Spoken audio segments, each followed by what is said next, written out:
नमस्ते दोस्तों, स्वागत है आपका स्टोरी टाइम हॉरर में, जहां हर रात एक नई कहानी आपकी नींद उड़ाने के लिए तैयार रहती है। यह कहानी एक ऐसे हाईवे की है जहां रात होते ही मौत का तांडव शुरू हो जाता है।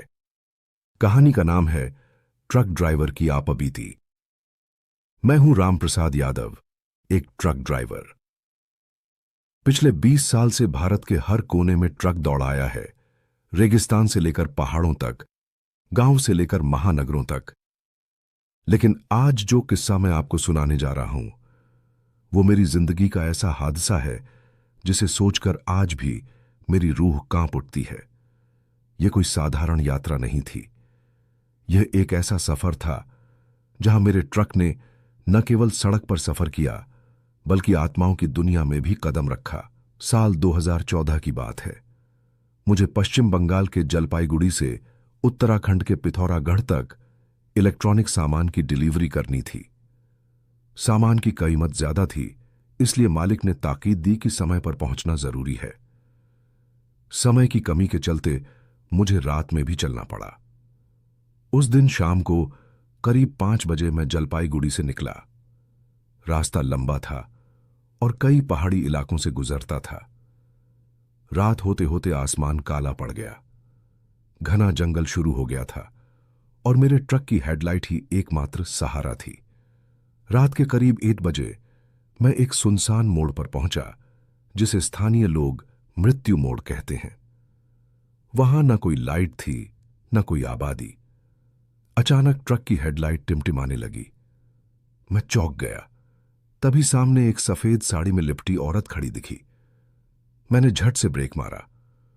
वो औरत चुपचाप ट्रक के सामने खड़ी रही। मैं उतरकर उसके पास गया और पूछा, बहन जी, इतनी रात को यहां क्या कर रही हैं? उसने कुछ नहीं कहा, बस हाथ उठाकर पास के रास्ते की ओर इशारा किया। उसका इशारा एक संकरे कच्चे रास्ते की ओर था, जो गहरे जंगल में जाता था। पता नहीं क्यों मैं मान गया और ट्रक उस रास्ते पर मोड़ दिया। कुछ ही दूर जाकर ट्रक बंद हो गया। मैंने इंजन चेक किया, डीजल देखा, सब सही था। तभी पेड़ों के पीछे से वही औरत फिर से दिखी। इस बार वो कुछ बुदबुदा रही थी, जैसे कोई मंत्र। मैं चिल्लाया, तुम कौन हो? लेकिन मेरी आवाज गूंजते हुए कहीं खो गई। मैं ट्रक में बैठा और स्टार्ट करने की कोशिश की, पर ट्रक जैसे मर गया था। अचानक जंगल में तेज हवा चलने लगी, पेड़ झूमने लगे, ठंडी बर्फ जैसी हवा ट्रक के अंदर घुसने लगी। फिर मैंने देखा ट्रक के शीशों पर कई चेहरों की परछाइयां उभर आई थीं और वो सब मुझे घूर रहे थे।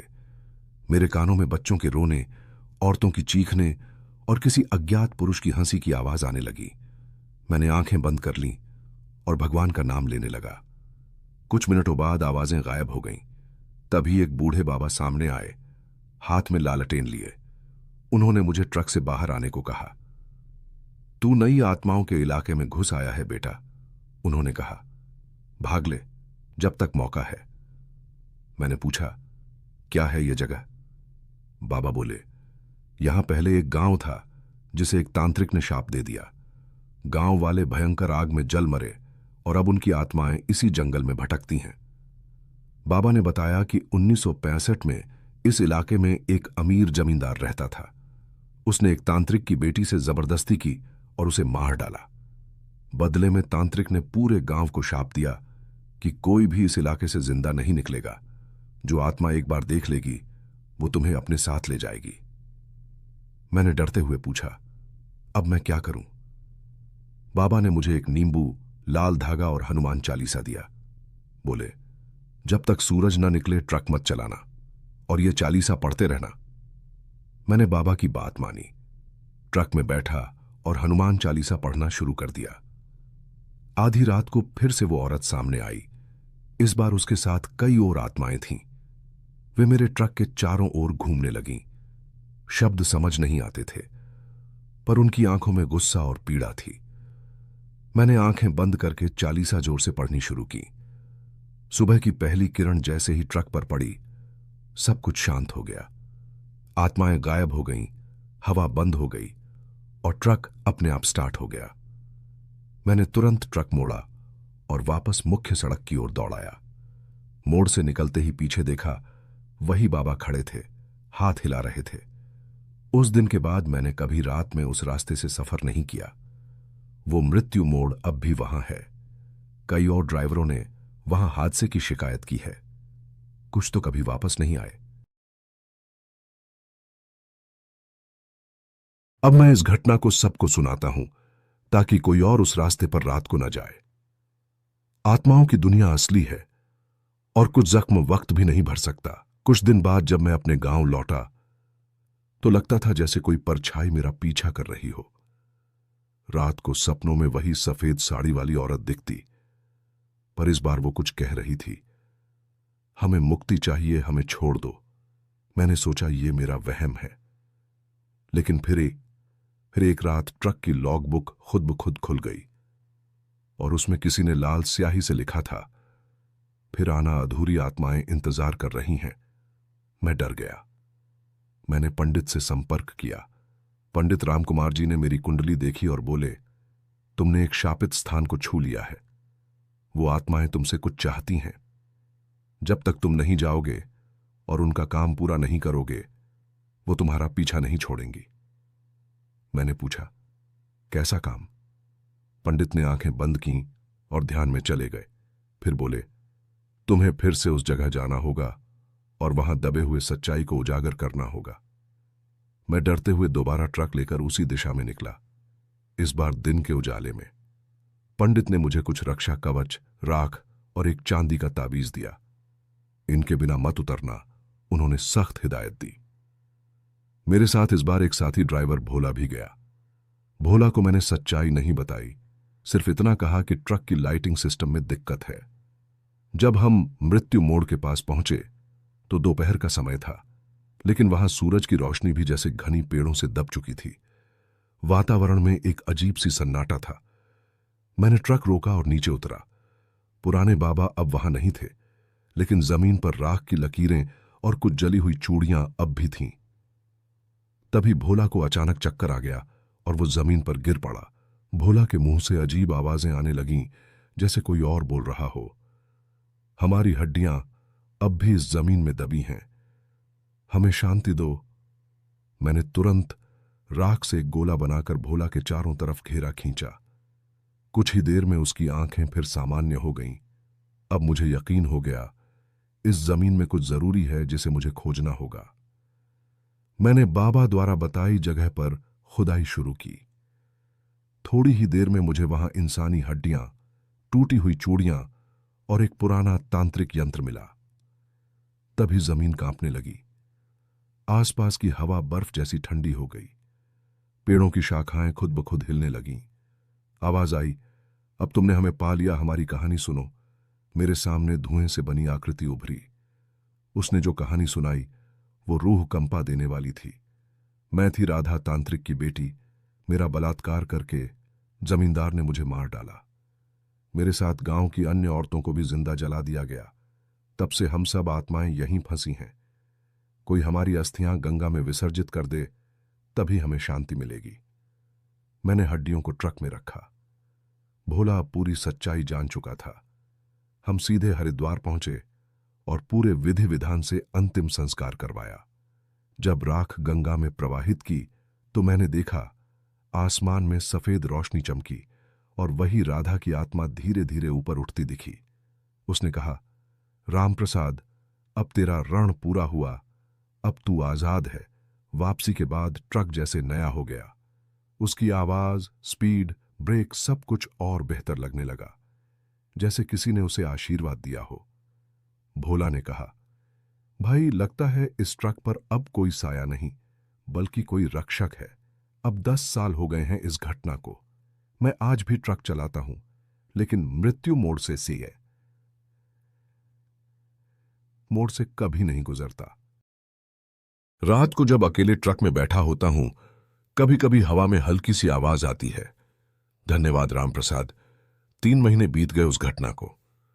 रामप्रसाद ने सोचा था कि अब जिंदगी सामान्य हो जाएगी, मगर एक दिन उसके मालिक ने उसे एक नया ट्रक दिया, बिल्कुल नया, शोरूम से आया हुआ।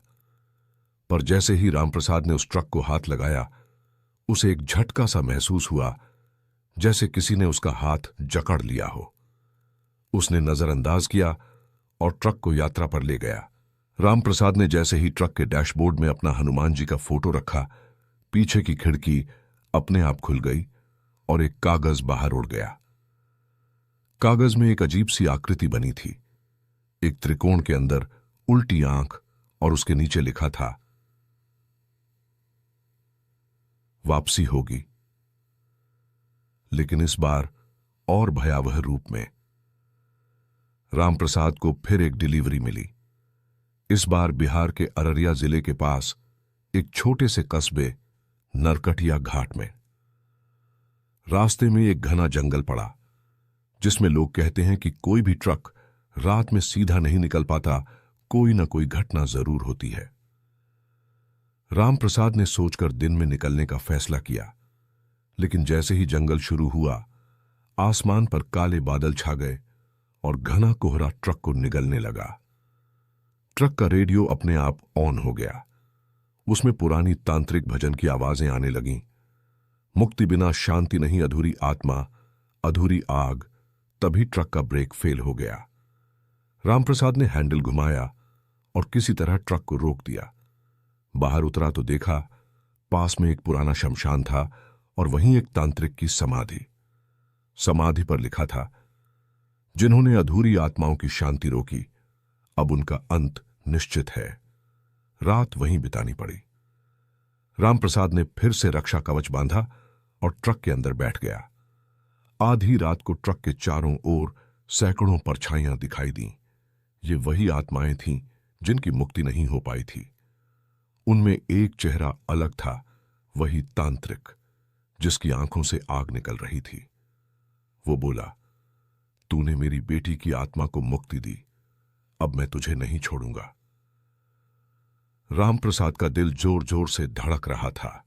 सामने तांत्रिक की आत्मा खड़ी थी, जिसकी आंखों से आग बरस रही थी। हवा ठंडी पड़ गई थी, लेकिन उसके शरीर से पसीना बह रहा था। तांत्रिक चीखा, मेरी आत्मा को तड़पाने वाले अब तड़पेंगे। अब यह ट्रक नहीं, तेरा शव गाड़ी बनेगा। तभी रामप्रसाद ने जेब से पंडित द्वारा दिया गया राख का ताबीज निकाला और हवा में घुमा दिया। एक तेज चिंगारी सी चमकी और तांत्रिक की परछाई कुछ पल के लिए गायब हो गईं। रामप्रसाद ट्रक में वापस आ ही रहा था कि किसी ने पीछे से उसका कंधा पकड़ा। उसने पलटकर देखा, एक औरत खड़ी थी सफेद साड़ी में, लेकिन ये राधा नहीं थी। उसने धीमे स्वर में कहा, मुझे मुक्ति दो, मेरी कहानी भी अधूरी है। रामप्रसाद समझ गया कि इस जंगल में सिर्फ एक नहीं, कई आत्माएं मुक्ति की राह देख रही हैं। लेकिन कौन है ये? और तांत्रिक को आखिर क्या चाहिए? रात को जैसे ही रामप्रसाद ने आंखें बंद की, उसे एक सपना आया। तांत्रिक एक तालाब के किनारे बैठा हुआ कोई काला यज्ञ कर रहा था और वहां से धुआं निकलकर आत्माओं को कैद कर रहा था। तांत्रिक बोला, जब तक मेरी शक्ति इस तालाब में है, कोई आत्मा मुक्त नहीं होगी। रामप्रसाद की आंख खुली। अब उसका नया मिशन तय हो चुका था, तालाब को ढूंढना और उसमें छिपे तांत्रिक के यंत्र को नष्ट करना। सुबह होते ही रामप्रसाद स्थानीय लोगों से पूछताछ करने लगा। एक बूढ़े आदमी ने धीरे से कहा, उस तालाब का नाम मत लो, वहां जो गया वापस नहीं आया। वहां तांत्रिक ने एक मासूम बच्चे की बलि दी थी। रामप्रसाद ने ठान लिया, चाहे कुछ भी हो, उसे उस जगह जाना ही होगा। तालाब एक टूटे फूटे रास्ते के अंत में था, झाड़ियों से ढंका हुआ, जिसके पास कोई जानवर भी नहीं जाता। जैसे ही रामप्रसाद पास पहुंचा, एक गंध उठी, जैसे किसी पुराने शव की दुर्गंध। तालाब की सतह पर काले काले बुलबुले उठ रहे थे। पानी स्थिर नहीं था, जैसे उसमें कुछ जिंदा था। तभी तांत्रिक की आत्मा फिर प्रकट हुई। तू नहीं समझता, ये आत्माएं मेरी शक्ति हैं। तू उन्हें मुक्त करेगा तो मैं मिट जाऊंगा। तालाब के किनारे खड़े रामप्रसाद ने देखा, पानी से धीरे धीरे औरतों के चेहरों की आकृतियां उभरने लगीं। वे सभी कराह रही थीं जैसे दर्द में हों। उनकी आंखों से लहू टपक रहा था और होठों से बस एक ही बात निकल रही थी, मुक्त करो, मुक्त करो। रामप्रसाद डर गया, लेकिन हिम्मत जुटाकर जेब से राख की डिब्बी निकाली और तालाब के किनारे छिड़क दी। तभी एक भयंकर गर्जना हुई और पानी के अंदर से एक तांत्रिक यंत्र बाहर आया, लोहे का त्रिशूल जिस पर तांत्रिक मंत्र खुदे हुए थे। जैसे ही रामप्रसाद ने त्रिशूल को हाथ लगाया, जमीन कांपने लगी। जंगल की सूखी टहनियां अपने आप जलने लगीं और एक आग का गोला बना जिसमें से तांत्रिक की आत्मा निकल आई। मैंने इस त्रिशूल से 100 आत्माएं बांधी हैं, इसे हटाया तो तेरा अंत निश्चित है। तांत्रिक की आत्मा अब और भी विकराल रूप में थी, लंबी जीभ, उलझे बाल, आंखें अंगारे जैसी और हाथों में अग्नि के गोले। रामप्रसाद ने हनुमान चालीसा पढ़नी शुरू की, लेकिन तांत्रिक हंसता रहा। अचानक तालाब के पीछे की झाड़ियों में एक तेज प्रकाश दिखा। एक स्त्री आकृति उभरी, वही सफेद साड़ी वाली औरत, लेकिन अब उसका रूप शांत नहीं, दिव्य था। उसने हाथ ऊपर उठाया और कहा, तू अकेला नहीं है रामप्रसाद। जब सच्चाई के साथ खड़े हो तो शक्ति खुद साथ देती है। उस औरत का रूप बदलने लगा। वो अब राधा नहीं रही, वो शक्ति का रूप थी जिसे तांत्रिक ने जीवन में धोखा दिया था। देवी की कृपा से रामप्रसाद ने त्रिशूल को उठाया और पूरे बल से तालाब में फेंक दिया। एक विस्फोट हुआ, तालाब का पानी उठकर आसमान तक चला गया और फिर सब शांत हो गया। तालाब सूख चुका था। आसमान में आत्माओं की आकृतियां धीरे धीरे ऊपर उठने लगीं। राधा, बूढ़ी महिला, बच्ची सभी मुक्त हो रही थीं। तांत्रिक की आत्मा चीखती रही, लेकिन जलती हुई मिट्टी में समा गई। रामप्रसाद थका हुआ था, ट्रक की ओर बढ़ा, लेकिन अब ट्रक पहले जैसा नहीं था। उसका रंग बदल चुका था। अब उसमें एक नई ऊर्जा थी, जैसे कोई अदृश्य शक्ति उसकी रक्षा कर रही हो। उसने इंजन स्टार्ट किया और पहली बार ट्रक बिना किसी अड़चन के आगे बढ़ा, लेकिन जाते जाते उसने पीछे देखा। तालाब की जगह अब सिर्फ राख बची थी और उसमें एक ताम्रपत्र पड़ा था जिस पर लिखा था, जहां अधूरी आत्माएं हैं वहां रक्षक भी होंगे, और रक्षक अब तुम हो रामप्रसाद। रामप्रसाद ने ताम्रपत्र को उठाया। उसमें कुछ और लिखा था जो पहले नजर नहीं आया था। अंतिम तंत्र की रक्षा एक शापित गांव करता है, कालगांव। उसने उसे ध्यान से पढ़ा और मन में सवाल उठा, अब क्या मेरी यात्रा वहीं ले जाएगी? क्या मैं बच पाऊंगा? लेकिन अब वह सिर्फ ट्रक ड्राइवर नहीं था, वह आत्माओं का रक्षक बन चुका था। 2 हफ्ते बाद रामप्रसाद को एक माल ढोने का ऑर्डर मिला, गंतव्य कालगांव, झारखंड की सीमा के पास। उसे सुनते ही उसके बदन में एक सिहरन दौड़ गई। यह वही गांव था जिसका नाम ताम्रपत्र में लिखा था। गांव तक जाने वाला रास्ता टूटा फूटा था। दूर दूर तक कोई आदमी नहीं दिखता था। मगर जैसे ही वह गांव के पास पहुंचा, ट्रक ने फिर से रुकना शुरू कर दिया, जैसे कोई अदृश्य शक्ति उसे अंदर आने से रोक रही हो। गांव की सीमा पर एक पुराना द्वार बना था। उस पर राख से लिखे तांत्रिक चिन्ह थे। जैसे ही रामप्रसाद ने दरवाजा पार किया, हवा का रुख बदल गया। अंदर आते ही गांव वीरान था। झोपड़ियां टूटी हुई, कुएं सूखे हुए और दीवारों पर तांत्रिक मंत्र खुदे हुए थे। एक बार जो आया वह कभी वापस नहीं गया। गांव के एक कोने में एक बूढ़ा बाबा बैठा था, आधे पागल, लेकिन उसकी आंखों में कुछ रहस्य छुपा था। जैसे ही रामप्रसाद उसके पास पहुंचा, बाबा चिल्लाया, तू वही है, वही रक्षक। आखिरी यज्ञ की घड़ी आ गई है। अब या तो गांव बचेगा या तंत्र। रामप्रसाद ने डरते हुए पूछा, कौन सा तंत्र? बाबा बोला, महातंत्र जो एक गुफा में छुपा है और जिसकी रक्षा एक जिंदा तांत्रिक कर रहा है। रामप्रसाद को विश्वास नहीं हुआ। वह तांत्रिक जिसकी आत्मा वह तालाब में जलाकर नष्ट कर चुका था, अब जीवित कैसे हो सकता है? बाबा बोला, तूने सिर्फ उसकी आत्मा को हराया, उसका शरीर अभी भी जीवित है, समाधिस्थ, और अब वह जागने वाला है। गांव के बीचों बीच एक पुरानी गुफा थी जिसके अंदर एक चक्र बना हुआ था।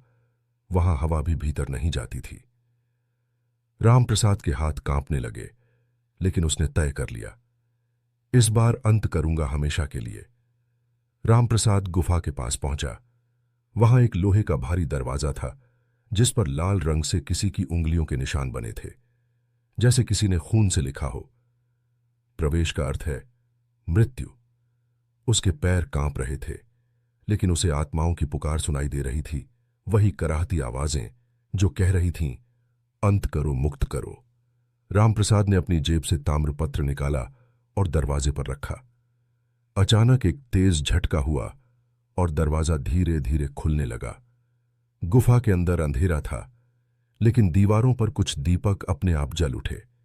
यह कोई सामान्य जगह नहीं थी, यह तांत्रिक समाधि क्षेत्र था। हर कोने पर कंकाल लटके थे, जैसे कि वहां आने वाला हर कोई तांत्रिक बलि चढ़ा हो। गुफा के अंत में एक चक्र बना था। उसके बीचों बीच एक तांत्रिक बैठा था, जिंदा मगर अचेत अवस्था में। उसका शरीर सूखा हुआ, मगर चेहरे पर क्रूर मुस्कान थी। रामप्रसाद को बाबा की बात याद आई, अगर महातंत्र जाग गया तो पूरा गांव ही नहीं, 100 कोस तक भस्म हो जाएगा। रामप्रसाद ने दीपक की लौ से ताम्रपत्र को गर्म किया और उसे तांत्रिक के पास बने चक्र पर रख दिया। अचानक पूरी गुफा हिल उठी। तांत्रिक की आंखें खुल गईं। उसने आंखें खोलते ही चीखा, तू फिर आया, अब मैं तुझे जीते नहीं छोड़ूंगा। गुफा में आग की लपटें उठने लगीं और दीवारों से काली आकृतियां निकलने लगीं, आत्माएं जो उसकी रक्षा कर रही थीं। रामप्रसाद ने जेब से राधा का दिया हुआ लाल धागा निकाला, वही जो अब तक उसकी रक्षा करता आया था। उसने उसे हवा में घुमाया और जोर से बोला, ओ शक्तिशाली आत्माओं, जो पीड़ा में हो, मेरे साथ आओ। तभी गुफा में तेज रोशनी फैली और राधा, बच्ची, बूढ़ी महिला, सबकी आत्माएं प्रकट हो गईं। वे अब तांत्रिक के खिलाफ थीं। आत्माओं और तंत्र के बीच युद्ध शुरू हो चुका था। तांत्रिक जोर से चिल्लाया और अपने माथे से खून निकालकर चक्र में डाला। एक भयानक भंवर बना जो रामप्रसाद को खींचने लगा। तभी रामप्रसाद ने बिना सोचे विचारे वो ताम्रपत्र लेकर सीधे भंवर में फेंक दिया और चिल्लाया, तेरा अंत तब निश्चित है। एक भयंकर विस्फोट हुआ। गुफा की छत गिरने लगी। आत्माएं तांत्रिक को बांधने लगीं। तांत्रिक चीखा, नहीं, मुझे अभी अमर होना था। और फिर सब कुछ शांत हो गया। गांव में पहली बार सुबह की किरणें पड़ीं। लोग घरों से बाहर निकले जैसे वर्षों की नींद से जागे हों। रामप्रसाद बाहर आया, धूल और राख से ढका हुआ, मगर जिंदा। बाबा मुस्कुराते हुए पास आए और बोले, अब तू सिर्फ रक्षक नहीं, अंतिम यज्ञ का विजेता भी है। रामप्रसाद ने अपना ट्रक चालू किया। इस बार कोई रुकावट नहीं, कोई डर नहीं। पीछे मुड़कर देखा तो कालगांव में अब बच्चों की हंसी थी, आत्माओं की नहीं। सड़क फिर से खुली थी, लेकिन शापित मोड़ की कहानियां अब भी हवा में थीं। कहानी समाप्त हुई। दोस्तों, वीडियो अच्छी लगी हो तो लाइक, कमेंट और चैनल को सब्सक्राइब करना ना भूलें। धन्यवाद।